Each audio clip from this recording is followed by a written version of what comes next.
بن عقبہ نے نافع سے روایت کیا ہے کہ عبداللہ بن عمر رضی اللہ تعالی عنہ جب کعبے میں داخل ہوتے تو سیدھے منہ کے سامنے چلے جاتے، دروازہ پیٹھ کی طرف ہوتا اور آپ آگے بڑھتے۔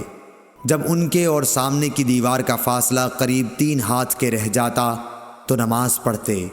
اس طرح آپ اس جگہ نماز پڑھنا چاہتے تھے جس کے متعلق حضرت بلال رضی اللہ تعالی عنہ نے آپ کو بتایا تھا کہ نبی کریم صلی اللہ علیہ وسلم نے یہی نماز پڑھی تھی۔ آپ فرماتے تھے کہ بیت اللہ میں جس کونے میں ہم چاہیں نماز پڑھ سکتے ہیں، اس میں کوئی قباحت نہیں ہے۔ صحیح بخاری حدیث نمبر 506۔ عبداللہ بن عمر رضی اللہ تعالی عنہ نے نبی کریم صلی اللہ علیہ وسلم سے روایت کیا ہے کہ آپ اپنی سواری کو سامنے عرض میں کر لیتے اور اس کی طرف منہ کر کے نماز پڑھتے تھے۔ عبیداللہ بن عمر نے نافع سے پوچھا کہ جب سواری اچھلنے کودنے لگتی تو اس وقت آپ کیا کیا کرتے تھے؟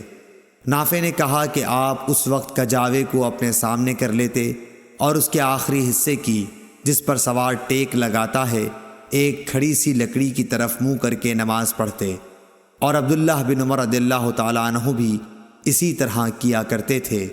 صحیح بخاری حدیث نمبر 507۔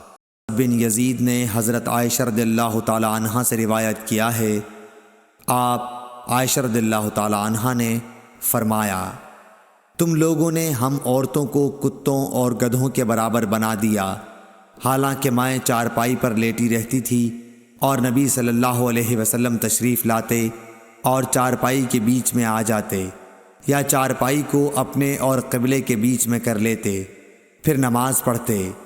مجھے آپ کے سامنے پڑا رہنا برا معلوم ہوتا، اس لیے میں پائنتی کی طرف سے کھسک کر لحاف سے باہر نکل جاتی۔ صحیح بخاری حدیث نمبر 508۔ خدری رضی اللہ تعالی عنہ نے بیان کیا کہ نبی کریم صلی اللہ علیہ وسلم نے فرمایا، اور دوسری سند، اور ہم سے آدم بن ابی ایاس نے بیان کیا، کہا ہم سے سلیمان بن مغیرہ نے، کہا ہم سے حمید بن ہلال نے، کہا ہم سے ابو صالح سمان نے، کہا میں نے ابو سعید خدری رضی اللہ تعالی عنہ کو جمعہ کے دن نماز پڑھتے ہوئے دیکھا۔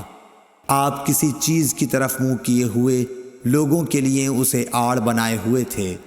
ابو معید کے بیٹوں میں سے ایک جوان نے چاہا کہ آپ کے سامنے سے ہو کر گزر جائے، ابو سعید نے اس کے سینے پر دھکا دے کر باز رکھنا چاہا۔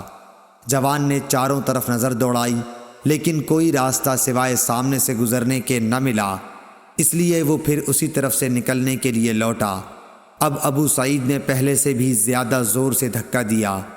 اسے ابو سعید رضی اللہ تعالی عنہ سے شکایت ہوئی اور وہ اپنی یہ شکایت مروان کے پاس لے گیا۔ اس کے بعد ابو سعید بھی تشریف لے گئے۔ مروان نے کہا، اے ابو سعید، آپ میں اور آپ کے بھتیجے میں کیا معاملہ پیش آیا؟ آپ نے فرمایا کہ میں نے نبی کریم صلی اللہ علیہ وسلم سے سنا ہے، آپ نے فرمایا تھا کہ جب کوئی شخص نماز کسی چیز کی طرف منہ کر کے پڑھے اور اس چیز کو آڑ بنا رہا ہو، پھر بھی اگر کوئی سامنے سے گزرے تو اسے روک دینا چاہیے، اگر اب بھی اسے اصرار ہو تو اس سے لڑنا چاہیے، کیونکہ وہ شیطان ہے۔ صحیح بخاری حدیث نمبر 509۔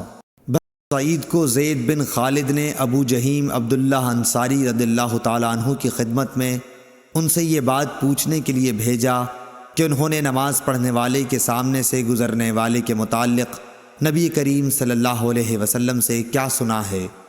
ابو جہیم نے کہا کہ رسول اللہ صلی اللہ علیہ وسلم نے فرمایا تھا کہ اگر نمازی کے سامنے سے گزرنے والا جانتا ہے کہ اس کا کتنا بڑا گناہ ہے تو اس کے سامنے سے گزرنے پر 40 تک وہیں کھڑے رہنے کو ترجیح دیتا۔ ابو نضر نے کہا کہ مجھے یاد نہیں کہ بصر بن سعید نے 40 دن کہا یا مہینہ یا سال۔ صحیح بخاری حدیث نمبر 510۔